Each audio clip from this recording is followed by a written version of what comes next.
I couldn't help but think about the fact that earlier we were talking about the now, infinitely vast number of choices of things to engage in, people to engage with, et cetera. But at the same time, as you were now talking about these micro inflections and the subtleties of voice and bodily communication, that whether or not it's emojis or people sending filtered images or the default to text message communication that is so prominent now, it seems like we now have more choices, so more input, but the sort of qualitative differences between the inputs have been binned into a couple of simple bins, it's as if we've regressed to primary colors only. But the canvas is huge, or I don't know if that analogy works, but you get the idea. Because ultimately, in order to develop good choices about profession, romantic relationships, friendships, you need a lot of examples and a lot of information that allows you to glean the subtlety. But as long as it's emojis and filtered pictures taken at a particular angle, usually from above, ask for the picture head on and below, send me a picture of your worst expression, all of that. It seems that there's now increased opportunity for deception. And I don't just mean people misleading others. I also mean us misleading ourselves. Oh my goodness, how could I be so disappointed yet again about a particular landscape of life? And it doesn't just have to be romantic interactions. It could be other landscapes. Like, how could I be fooled? Well, you're fooled because the inputs were deficient, not good data, as we say.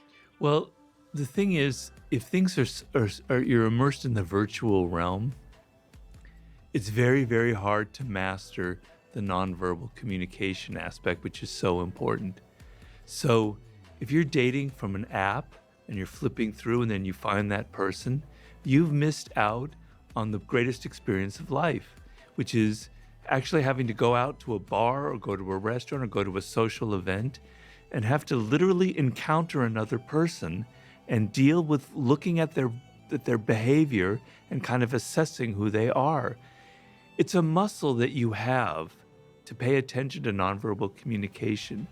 And if you're just, going through the emojis or going through the Tinder apps, that muscle completely atrophies. You have no power. You're not able to decipher anything. And that's what's happening with a lot of people who are using these apps. The social skills are like any skill at all. You have to develop them. It's a muscle you have to develop. And you've all noticed this probably in your own life. If you've gone through a period where you're kind of retreating, you don't want to be around people, and you spend a month like that, and then you go out, you feel awkward. It takes you like a couple days to get used to being around other people. You say stupid things, your body language is all awkward. But if you're in a situation for months where you're constantly interacting with people, you're on a film set and day out, that skill starts developing. But you have to be out there in the world. You have to be interacting. You have to be looking at people's emotions. You have to be gauging them in real time. We're not built for virtual encounters. We're creatures of flesh and blood. And we need to be looking at each other in the eye and paying attention to all these little details, these nuances that you can only get in person.